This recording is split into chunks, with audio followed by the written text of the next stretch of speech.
بسم اللہ الرحمن الرحیم۔ سورہ الف لام میم سجدہ۔ اس صورت کے اندر اللہ جل شانہ نے جہاں قرآن مجید کی حقانیت، اپنی ذات و صفات کا تذکرہ کیا، وہیں پر قیامت کے دن کا تذکرہ کیا کہ قیامت کا دن ایک دن 1000 سال کے برابر ہوگا۔ قیامت کا ایک دن 1000 سال کے برابر ہوگا، اور وہ 1000 سال جس کو تم خود دنیا کے اندر گنتے ہو، یعنی دنیاوی 1000 سال کے برابر قیامت کا ایک دن ہوگا، اس کے لیے ابھی سے تم دنیا کے اندر تیاری پکڑو، ورنہ ایسا نہ ہو کہ تم کو جو موت قبض کرنے کے لیے، روح قبض کرنے کے لیے موت کا فرشتہ تمہارے پاس آئے اور تم اس وقت دیکھو کہ گنہگار اپنے سر جھکائے اللہ کے سامنے کھڑے ہیں اور کہہ رہے ہیں ربنا ابصرنا وسمعنا، اے اللہ ہم نے حقیقت دیکھ لی، ہم نے حقیقت سن لی، فرجعنا ہمیں تو واپس بھیج دے، نعمل صالحا انا موقنون، ہم تجھے یقین دلاتے ہیں کہ اب ہم اچھے ہو جائیں گے، اب ہم نیکوکار ہو جائیں گے۔ لیکن اللہ کا ارشاد ہوگا کہ ہرگز نہیں، لَأَمْلَأَنَّ جَهَنَّمَ مِنَ الْجِنَّةِ وَالنَّاسِ أَجْمَعِينَ، اگر مجھے معاف کرنا ہی ہوتا، اگر مجھے سب کو ہدایت دینی ہوتی تو میں جہنم کو پیدا کیوں کرتا؟ تو جہنم کو پیدا کرنے کا مقصد انسانوں اور جنات کو جہنم کو انسانوں اور جنات سے بھرنا ہے، لہٰذا اب تم یہ سارے کے سارے عذاب چکھو۔ ایمان والوں کا تذکرہ کرتے ہوئے فرمایا کہ ایمان والے وہ ہیں کہ راتوں میں ان کے پہلو ان کے بسترگاہوں سے جدا رہتے ہیں۔ کم سے کم درجہ یہ ہے کہ آج کل رمضان المبارک کا مہینہ ہے، سحری کے لیے ہر کوئی اٹھتا ہے، ویسے تہجد کے اندر اٹھنا مشکل ہے، سحری میں ہر کوئی اٹھتا ہے، تو ہر بندہ اپنے گھر کا نظام الاوقات ایسا بنا لے کہ آخری 15 منٹ، آخری آدھا گھنٹہ خالصتاً اللہ کو دے دے۔ گھر کی عورتیں ہوں یا گھر کے بڑے ہوں، وہ خالصتاً آخری آدھا گھنٹہ اللہ کے سامنے سربسجود ہو جائیں، اللہ کے سامنے مانگنے والے بن جائیں، تاکہ ہمارا شمار آیت نمبر 16 کے اندر ہو جائے کہ ایمان والے وہ لوگ ہیں جن کے پہلو رات کے اندر ان کے بسترگاہوں سے جدا رہتے ہیں، اور وہ اپنے رب کو اس حال میں پکارتے ہیں کہ ایک طرف ان کو جہنم کا خوف ہے، ایک طرف ان کو جنت کی لالچ ہے، اور آخر میں ایمان والوں کے بارے میں فرمایا کہ پھر جانتے ہو ایمان والوں کو کیا ملے گا؟ ایمان والوں کو وہ چیز ملے گی ما اخفی لہم من قرۃ اعین، کہ ان کی آنکھیں ٹھنڈی ہو جائیں گی، جس کو ایک حدیث شریف میں ہے کہ حدیث قدسی میں اللہ کے نبی صلی اللہ علیہ وسلم فرماتے ہیں کہ اللہ نے فرمایا اعددت لعبادی الصالحین، میں نے اپنے نیکوکار بندوں کے لیے جنت میں ایسی ایسی نعمتیں تیار کی ہیں ما لا عین رات، کسی آنکھ نے دیکھی نہیں، ولا اذن سمعت، کسی کان نے آج تک ان نعمتوں کا تذکرہ چرچا سنا نہیں، ولا خطر علی قلب بشر، کسی انسانی دل پر اس کا خیال چھو کر بھی نہیں گزرا۔ ایسی نعمتیں ایسے ایمان والوں کے لیے اللہ جل شانہ نے تیار رکھی۔ سورۃ الاحزاب کی ابتدا میں نبی کو مخاطب کر کے کہا تو نبی کو جا رہا ہے جو نبی سراسر خدا سے ڈرنے والا ہے، لیکن نبی کو کہہ کر سنایا مجھے اور آپ کو جا رہا ہے کہ لوگوں اللہ سے ڈرو اور کافروں اور منافقین کی بات نہ مانو، جو کچھ آپ کے رب کی طرف سے وحی اتاری گئی ہے اس کی پیروی کرو، اللہ پر بھروسہ کرو۔ اور ساتھ ہی 3 رسموں کا تذکرہ کیا، جو 3 رسمیں کفار اور مشرکین مکہ کے اندر رائج تھی۔ ایک تو یہ کہ وہ یہ سمجھتے تھے کہ جو شخص دنیا کے اندر بڑا ذہین ہے اس کے پاس 2 دل ہیں، تو قرآن مجید نے اس کی نفی پہلی آیت میں کری، آیت نمبر 4 کے پہلے حصے میں، کہ اللہ تعالیٰ نے کسی انسان کے پیٹ میں 2 دل نہیں بنائے، پر ہر کسی کا ایک ہی دل ہے۔ اور دوسری رسم یہ تھی کہ خدا نہ خواستہ وہ اپنی بیوی سے زہار کر لیا کرتے تھے، پھر زندگی بھر اس سے جدا رہتے تھے، تو اس کا آیت کے اندر فرما دیا گیا کہ اگر تم خدا نہ خواستہ اپنی بیوی سے زہار کر لو، زہار کا مطلب اپنی بیوی کو اپنی ماں یا بہن سے تشبیہ دے دی، تو اس کا مطلب یہ نہیں کہ وہ تمہاری حقیقی ماں بن گئی، بلکہ وہ حقیقی ماں نہیں ہے۔ اور تیسری رسم کا تذکرہ یہ کیا گیا کہ جو لے پالک بیٹے ہوتے ہیں، منہ بولا بیٹا، اس کو وہ حقیقی بیٹا سمجھ کر اس کو وراثت کے اندر بھی اپنا دیا کرتے تھے، پردے وغیرہ کے معاملات بھی ختم ہو جاتے تھے۔ تو اس آیت کے آخری جز میں فرمایا گیا وما جعل ادعیاءکم ابناءکم، کہ اگر جو تم نے خود اپنے منہ بولے بیٹے بنا لیے ہیں وہ تمہارے حقیقی بیٹے نہیں ہیں، یہ ساری رسمیں تمہارے اپنی بنائی بھی ہیں، اللہ تعالیٰ ان تمام قسم کی رسموں سے پاک ہے۔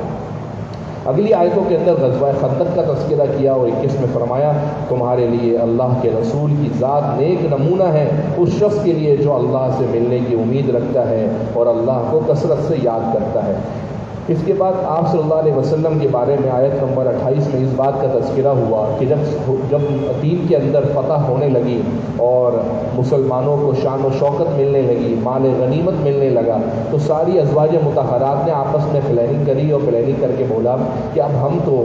بڑے صاحب ثروت ہو رہے ہیں، مسلمانوں پر غنیمت کے دروازے کھل رہے ہیں، ہم جاتے ہیں اللہ کے نبی سے بات کرتے ہیں کہ ہمارا خرچہ بڑھا دیجئے، ہمارا خرچہ زیادہ کر دیجئے۔ تو جب ان بیویوں نے جا کر آپ صلی اللہ علیہ وسلم سے یہ بات کہی تو آپ پر یہ وحی نازل ہوئی کہ اے نبی اپنی بیویوں سے کہہ دیجئے کہ اگر تم کو دنیاوی زندگی اور اس کی رونقیں چاہیے آ جاؤ، میں تم کو دے دیتا ہوں، لیکن دنیا اور نبی ساتھ ساتھ نہیں ہو سکتے۔ میں تم کو دنیا کی زیب و زینت دے کر تم کو چھوڑ دیتا ہوں، یعنی طلاق دے دیتا ہوں، لیکن اگر تم کو اللہ اور اس کا رسول اور آخرت کی زندگی پر تمہاری نظر ہے، پھر نبی اور دنیا ایک ساتھ جمع نہیں ہو سکتے، تو پھر اپنی نیکی کو لیے تیار رکھو۔ اللہ تعالیٰ نے ایسی نیکوکار عورتوں کے لیے بڑا اجر تیار رکھا ہے۔ جب یہ آیتیں نازل ہوئی تو حضرت عائشہ رضی اللہ عنہا کے پاس حضور گئے اور حضور نے کہا کہ عائشہ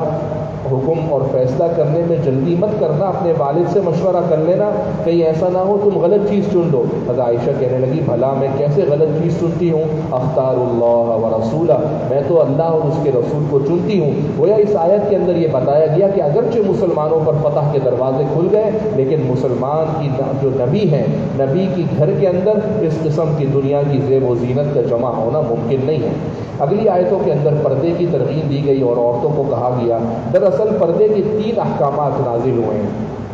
پہلا حکم تو پردے کا یہ نازل ہوا ہے کہ بلا ضرورت گھر سے نکلو ہی نہیں، بلا ضرورت عورتیں گھر سے نہیں نکلیں، اور دوسرا یہ کہ اگر نکلنا ہی ہے تو اس صورت کے اندر بند سنور کر نہ نکلیں، ولا تبرجن تبرج الجاہلیۃ الاولیٰ، عورتیں اپنے گھر سے بند سنور کر نہ نکلیں۔ اور اسی صورت کے آخر کے اندر تیسرا حکم نازل ہوا کہ نبی اپنی بیویوں سے اور اپنی بیٹیوں سے کہہ دیجئے اور ایمان والی عورتوں سے کہہ دیجئے کہ وہ اپنے اوپر لمبی چادر اوڑھ لیا کریں، جسے ہمارے زمانے میں برقع کہا جاتا ہے، اور ساتھ ہی وجہ یہ بتائی گئی کہ ذالک ادنیٰ ان یعرفن فلا یؤذین، کہ جب برقع پہن لے گی تو پھر جو اوباش لڑکے ہیں، راہ چلتے لوگ ہیں، وہ اس کو تنگ نہیں کریں گے، سمجھ جائیں گے شریف خاندان کی عورت ہے۔ ایسی عورتوں کو پھر لوگ تنگ نہیں کریں گے، اس لیے بہتر ہے کہ جب بھی نکلے گھر سے باہر پردہ کر کے نکلیں۔ فی زمانے میں بہت سے ملحدین نام نہاد دین کے ٹھیکیدار کہتے ہیں کہ پردے کی تو کوئی ایسی ضرورت نہیں ہے، بس ڈھک کر نکلیں، نقاب نہ کریں، لمبی چادر اوڑھ لیں، یہ مولویوں کی بنائی ہوئی بات ہے۔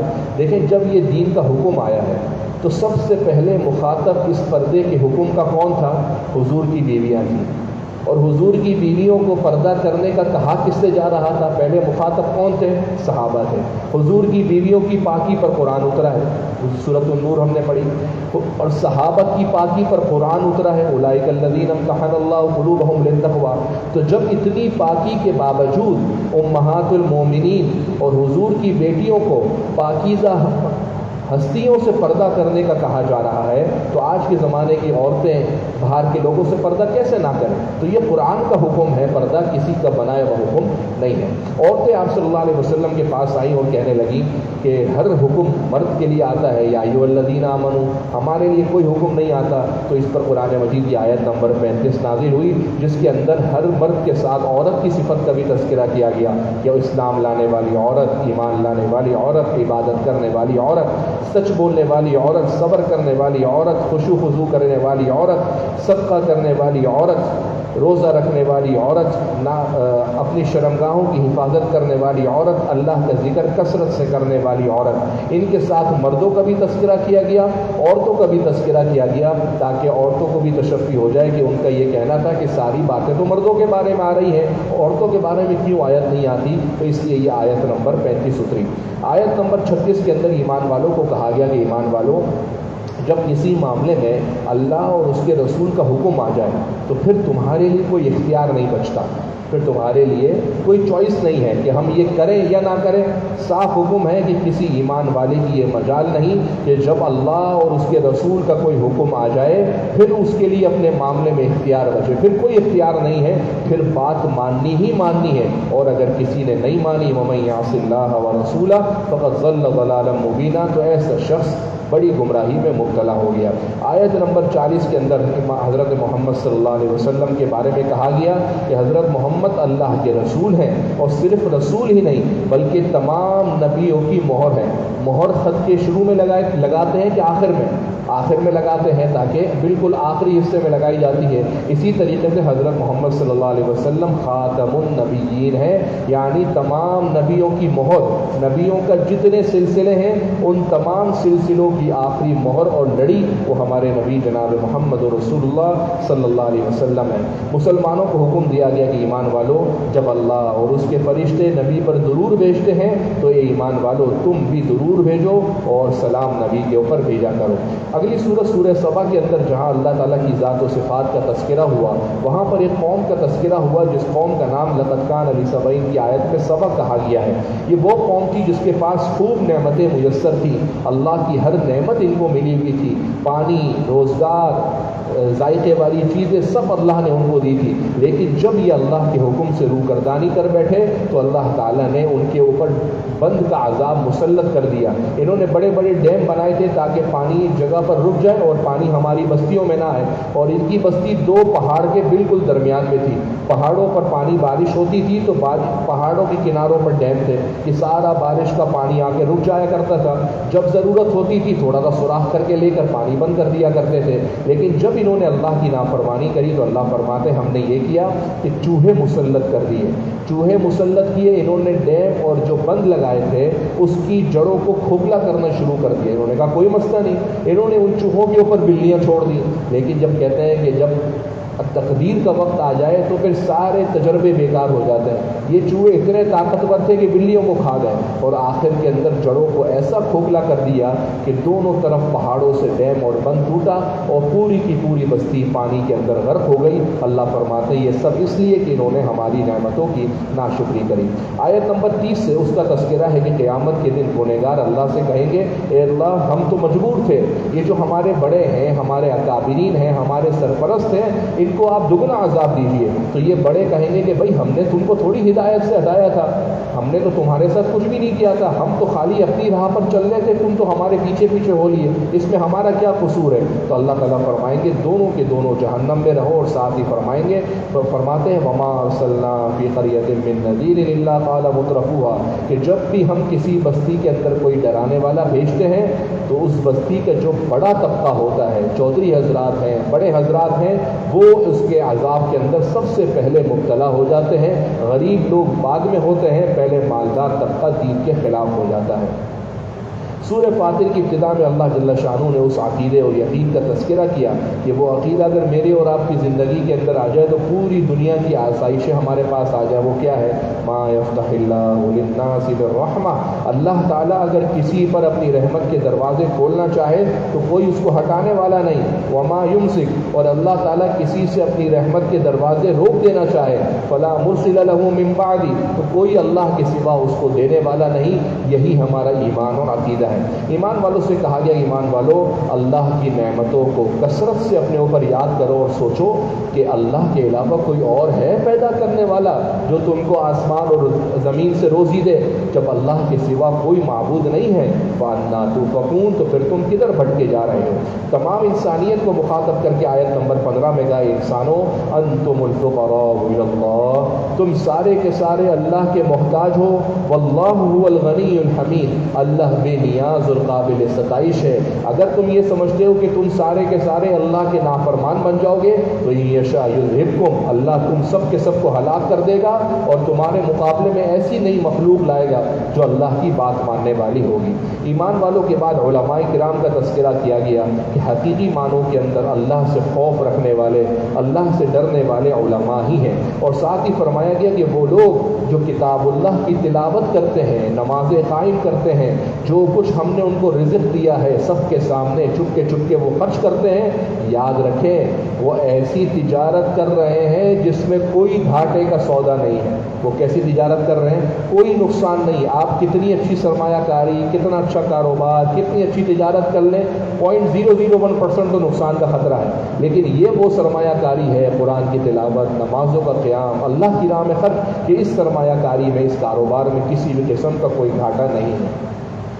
اللہ کے چنے ہوئے بندوں کا تذکرہ آیت نمبر 32 میں اللہ نے فرمایا کہ جس طریقے سے حضور صلی اللہ علیہ وسلم مصطفیٰ ہیں، یعنی چنے ہوئے تمام انبیاء میں سے حضور کو چنا گیا، تو اسی طریقے سے یہ جو امت ہے یہ بھی امت مصطفیٰ ہے۔ کتنی انسانیت، کتنے ارب انسان، خرب انسانوں کے اندر اس امت کا چناؤ ہوا۔ پھر اس امت میں ایک اور مخصوص طبقہ ہے جس کا اللہ کی فرما رہے ہیں کہ چناؤ ہوا، اور یہ وہ لوگ ہیں جن کو ہم نے کتاب کے بارے میں پڑھنے کی توفیق دی، یعنی جو لوگ کتاب اللہ پڑھتے ہیں، کتاب اللہ سنتے ہیں، کتاب اللہ سمجھتے ہیں، یہ بھی ہمارے چنے ہوئے بندے ہیں۔ کتنے لوگ ہیں رمضان کے مہینے کے باوجود مسجد میں آنے کی توفیق نہیں ہو رہی، کتنے ہی لوگ ہیں آئے شروع کے 1 دن 2 دن 3 دن بعد واپس ہو گئے، کتنے لوگ ہیں سب کچھ کر رہے ہیں لیکن تراویح پڑھنے میں سستی کر رہے ہیں، کتنے ہی لوگ ہیں جو تراویح پڑھ رہے ہیں لیکن F17 والی تراویح پڑھ کر 6 دن میں پڑھ کے رفو چکر ہو جاتے ہیں، لیکن کتنے ہی لوگ ہیں جن کو اللہ نے اس مقصد کے لیے چنا کہ وہ سلجھی ہوئی، نپی تلی، مضبوط مربوط مکمل پورے 30 دن تراویح پڑھ کے اللہ کو راضی کرنے کی کوشش کریں گے، اور پھر اس میں کتنے ہی کم لوگ ہیں جن کو اللہ تعالیٰ نے اس مقصد کے لیے چنا کہ وہ کتاب اللہ کی بات کو تراویح کے بعد سننے کے لیے بیٹھے ہوئے ہیں۔ تو یہ اللہ کا خصوصی چناؤ ہے، اللہ کا خصوصی انتخاب ہے۔ قرآن مجید فرماتا ہے یہ لوگ ایسی جنت میں داخل ہوں گے کہ دنیا کے اندر غمیں ہیں، فکر ہیں، جنت کے اندر کوئی غم نہیں ہوگا اور کوئی کسی بھی قسم کی فکر نہیں ہوگی۔ آخر میں فرمایا کہ وہ لوگ جہنم میں جب جائیں گے، گنہگار جہنم میں جائیں گے، تو جہنم میں جانے کے بعد جب اللہ سے رحمتیں مانگیں گے تو اللہ فرمائیں گے اولم نعمرکم ما یتذکر فیہ من تذکر، کہ کیا ہم نے تم کو اتنی عمر نہیں دی تھی کہ ایک نصیحت حاصل کرنے والا نصیحت حاصل کر لیتا؟ یعنی بلوغت، انسان جب بالغ ہو جاتا ہے تو اس کی عقل اتنی ہے کہ اس کو نصیحت حاصل کرنا چاہے تو نصیحت مل کے رہتی ہے، تو ہم نے تم کو اتنی عمر دی تھی۔ اور ساتھ ہی فرمایا وجاءکم النذیر، تمہارے پاس تو ڈرانے والا بھی آیا تھا۔ اس ڈرانے والے سے کون مراد ہے؟ بعض مفسرین نے فرمایا کہ اللہ کے نبی صلی اللہ علیہ وسلم مراد ہے کہ وہ ڈرانے والے تھے۔ بعض نے فرمایا قرآن مراد ہے کہ وہ تم کو ڈرا رہا ہے کہ اب بھی وقت ہے، موت سے پہلے تیاری کر لو۔ بعض مفسرین فرماتے ہیں نیک باتیں، بعض نصیحت مراد ہے کہ جو لوگوں کو گناہوں کے دلدل سے نکال کر رحمتوں کی طرف متوجہ کرتی ہے۔ اور بعض مفسرین نے فرمایا نذیر سے مراد پوتا ہے، بیٹا ہو جائے، بیٹا ہونے کے بعد بیٹے کا بیٹا یا بیٹی کا بیٹا بیٹی ہو جائے، یعنی پوتا یا نواسا ہو جائے، اس کا مطلب یہ ڈرانے والا ہے کہ دادا جان اب تمہاری دنیا کے اندر وقت کم رہ گیا ہے، اب رخصت کا وقت آنے والا ہے، یہ دنیا کا سفر تمہارے لیے ختم ہونے والا ہے، یہ ڈراوا ہے تمہارے لیے کہ اللہ کی طرف متوجہ ہو جاؤ۔ بعض مفسرین نے فرمایا نذیر یعنی ڈرانے والے سے مراد پے در پہ بیماریاں ہیں، کہ جب تم اپنی زندگی میں دیکھو کہ ایک بیماری کے بعد دوسری بیماری سے چھٹکارا نہیں ملتا تو تیسری بیماری سر پہ کھڑی ہے، ایک بیماری ختم نہیں ہوتی تیسری بیماری سر پہ کھڑی ہے، تو یہ بیماریاں پے در پہ اس لیے آ رہی ہیں کہ تم کو ڈرا رہی ہیں کہ اللہ کی طرف متوجہ ہو جاؤ، کہ کہیں ایسا نہ ہو کہ یہ بیماریاں بھی تم کو ڈرانے کا ذریعہ نہ بنیں۔ اور بعض مفسرین نے فرمایا کہ نذیر یعنی ڈرانے والے سے مراد سر کے اندر یا داڑھی کے اندر سفید بال کا آنا ہے۔ یہ سفید بال کا آنا اس بات کی علامت ہے کہ حضرت اب آپ کا وقت دنیا کے اندر بہت کم رہ گیا ہے، اب بھی وقت ہے تیاری کر کے اللہ کو راضی کر لو۔ آخر صورت کے اندر اللہ نے فرمایا کہ اگر لوگ گناہ کرتے رہے اور سمجھتے ہیں کہ اللہ ہر گناہ پہ ان کی پکڑ کر لے، تو زمین کی دھرتی پر اللہ کسی چلنے والے کو زندہ نہ چھوڑے، لیکن اللہ تعالیٰ نے ایک وقت مقرر رکھا ہے، اللہ ان سب کو ایسے وقت تک ڈھیل دے رہا ہے، لیکن یاد رکھنا فَإِذَا جَاءَ أَجَلُهُمْ فَإِنَّ اللَّهَ كَانَ بِعِبَادِهِ بَصِيرًا، جب وقت مقرر آ جائے گا تو پھر اللہ تعالیٰ اپنے بندوں کی خوب دیکھنے والا ہے۔ اللہ جل شانہ مجھے اور آپ کو اس پر عمل کی توفیق دے۔ الحمدللہ رب العالمین، والصلاة والسلام علی سید الرسل وخاتم النبیین، اللہم انت السلام ومنک السلام، تبارک یا ذا الجلال والإکرام، اللہم لا مانع لما اعطیت ولا معطی لما منعت ولا راد لما قضیت ولا ينفع ذا الجد منک الجد، اللهم آنس وحشتي في قبري، اللهم ارحمني بالقرآن العظيم واجعله لي إماما ونورا وهدى ورحمة، اللهم ذكرني منه ما نسيت وعلمني منه ما جهلت وارزقني تلاوته آناء الليل وأطراف النهار اللهم اجعل القرآن حجة لنا ولا تجعل القرآن حجة علينا۔ اے اللہ مرنے سے پہلے مرنے کی تیاری کی توفیق نصیب فرما۔ تیرے نبی صلی اللہ علیہ وسلم نے فرمایا عقل مند وہ ہے جو مرنے سے پہلے مرنے کی تیاری کرے۔ اے اللہ ان سب عقل مندوں میں ہمارا شمار فرما، ہمارا شمار فرما۔ اے اللہ دنیا سے، دنیا کی لذتوں سے بے خبر ہو کر ہم کو اپنی اطاعت اور طاعت کی طرف ہمارے دلوں کو متوجہ فرما۔ اے دلوں کے پلٹنے والے ہمارے دلوں کو اپنی طاعت کی طرف متوجہ فرما۔ اے دلوں کے پلٹنے والی ذات ہمارے دلوں کو اپنی اطاعت کی طرف متوجہ فرما۔ اے اللہ اے ارحم الراحمین ہم کو ہماری پوری زندگی اپنی رضا والے کاموں میں لگا دے۔ اے اللہ دین کا کام کرنے کو لیے اپنی بارگاہ میں قبول فرما لے۔ اے اللہ دن میں روزہ رکھنا، رات میں تراویح میں کھڑے ہونا، تہجد پڑھنا، سحری کرنا، افطاری کرنا، تیرے سامنے راز و نیاز کرنا، دعائیں مانگنا سب اپنی بارگاہ میں قبول فرما۔ اے اللہ اے ارحم الراحمین جو کمی کوتاہیاں ہو رہی ہیں اس کے اندر معاف فرما۔ اے اللہ قرآن مجید پڑھنے کو سمجھنے کو اپنی بارگاہ میں قبول فرما۔ اے اللہ اگلے پچھلے تمام گناہوں کو معاف فرما۔ اے اللہ اس تراویح کو، قرآن مجید کو تمام گناہوں کی معافی کا ذریعہ بنا۔ اے اللہ مغفرت کا عشرہ چل رہا ہے، تیری مغفرت کے پروانے روز بڑھ رہے ہیں، تقسیم ہو رہے ہیں۔ اے اللہ ہم سب کو شمار ان میں فرما دے۔ اے اللہ ہم سب کو شمار ان میں فرما دے۔ اے اللہ جو یہودی فلسطینیوں پر مسجد اقصی میں ظلم کر رہے ہیں، اے اللہ اگر ان کی علم میں ہدایت نہیں تو ان کو معاف فرما دے۔ اے اللہ ان کی اس میں ہدایت نہیں تو ان کو نیست و نابود فرما دے۔ اے اللہ اے ارحم الراحمین اگر ہدایت ہے تو ان کو ہدایت کاملہ نصیب فرما دے۔ اے اللہ ہم سب کو دین کی خدمت کے لیے قبول فرما لے۔ وصلی اللہ وسلم علی خیر خلقہ محمد وآلہ وصحبہ اجمعین برحمتک یا ارحم الراحمین۔